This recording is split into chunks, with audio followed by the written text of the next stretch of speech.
قال الله تعالى في كلامه المجيد والقرآن الحميد أعوذ بالله من الشيطان الرجيم بسم الله الرحمن الرحيم اقرأ باسم ربك الذي خلق وقال النبي صلى الله عليه وسلم إنما بعثت معلما أو كما قال عليه الصلاة والسلام সম্মানিত দায়িত্ব আমিনের ফাজিল মাদ্রাসার শিক্ষক এবং শিক্ষিকগণ, আমরা আল্লাহ সুবহানাহু ওয়া তাআলার দোয়া শুকর আদায় করছি যে মহান রব্বুল আলামিন একটি ফ্যাসিস্ট সরকার, জালিম সরকার, যাদেরকে শিক্ষকরা আমল করতে গেলে মরিচের গুঁড়া দিয়ে গরম পানি ছিটে বিদ্যুৎ করেছে, এমন জালিম সরকারকে বিদ্যুৎ করার পরে একটা সুশৃঙ্খলভাবে নির্ধারিত একটা দিনে আজকে 5 অক্টোবর বিশ্ব শিশু দিবস উদযাপনের জন্য আমরা যে করতে পারছি, এর জন্য আল্লাহ আলহামদুলিল্লাহ আলহামদুলিল্লাহ। লাখো কোটি দরুদ সালাম সাইয়্যিদুল মুরসালিন জনাব মুহাম্মদ রাসূলুল্লাহ সাল্লাল্লাহু আলাইহি ওয়াসাল্লামের প্রতি, যে প্রিয় নবী পৃথিবীতে আগমন না করলে আমরা আজকে মুসলমান দাবি করতে পারতাম না। আমাদের গলায় থাকতো কাঠের বালা, হিন্দুদের মতো আমরা চলাচল করতে পারতাম, আর আমাদের শেষ পর্যন্ত জাহান্নাম। সেই বিশ্ব নবীর আবারও আল্লাহ নূর সালাম সাল্লাল্লাহু আলাইহি সাল্লাম।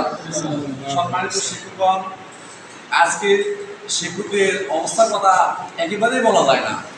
একজন লেবার যারা আছে ভাড়ায় কাজ করে, একজন লেবার যারা আছে মিস্ত্রি কাজ করে, তার দৈনিক হাজিরা পায় 700 টাকা 800 টাকা। সেই তুলনায় সাধারণ একটা ইত্যাদি শিক্ষক পায় মাসিক 10,000 টাকা।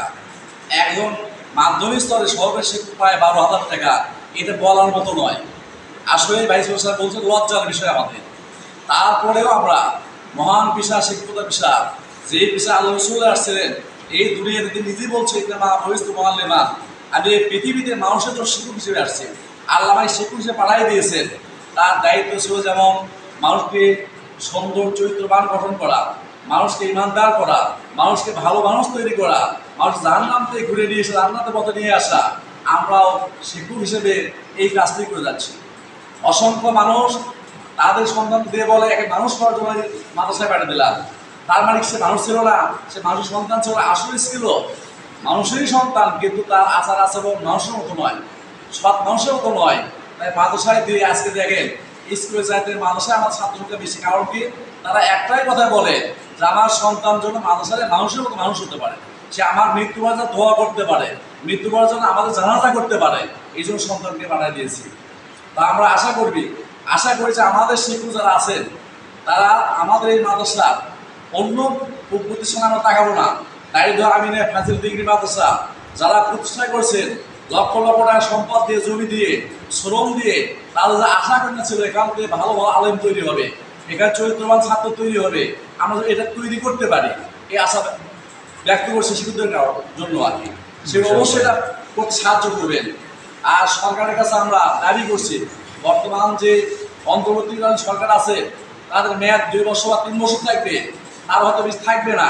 তাহলে যে একটা দৃষ্টান্তমূলক শিক্ষকদের জন্য কিছু করে যেতে পারে আজ, এবং সেগুলা কৃতজ্ঞ থাকবে যে এ পর্যন্ত যত সরকার গিয়েছে শিক্ষকদের অবহেলা করে, শিক্ষকদের কথা না শুনে তারা কিন্তু ভালো পথে যায় নাই, তাদের দিন পথ ভালো যায় নাই, ক্ষমতা যাওয়ার পর লাঞ্ছিত অবমান ছাড়া কিছু হতে পারে নাই। যেটা বলছি, বিগত সরকারগুলি 25% বোনাস দিয়েছে, ও যদি 100% দিত সেক্ষেত্রে তাকে দেওয়া লাগতো। সেই ঘোষণা করা যাওয়ার পরে পরবর্তী সরকার দিত, ওর কোনো ক্ষতি হতো না। না দেওয়ার কারণে আজকে শিক্ষকদের বদ্ধ হয়, দেখা যায় এই সরকারকে করে যাওয়ার পরে তাদের কত নাজেহাল অবস্থা হয়ে যায়, এই মন্ত্রীরা পালানোর জায়গা পায় না। এটাই বলতে চাই যে শিক্ষকদের অভুক্ত রেখে, শিক্ষকদের ওপর জুলুম করে কোনো সরকার চিরস্থায়ী শান্তি থাকতে পারবে না। কারণ তাদেরও একজন শিক্ষকের মাধ্যমে লেখাপড়া করতে হয়েছে। যারা আজকে প্রধানমন্ত্রী ছিল, যারা প্রধান উপদেষ্টা আছেন, যারা শিক্ষক, তাদের শিক্ষক আছে। শিক্ষকের মান মর্যাদা ক্ষুণ্ণ করে কেউ যদি এদেশে কিছু করতে চায় করতে পারবে না।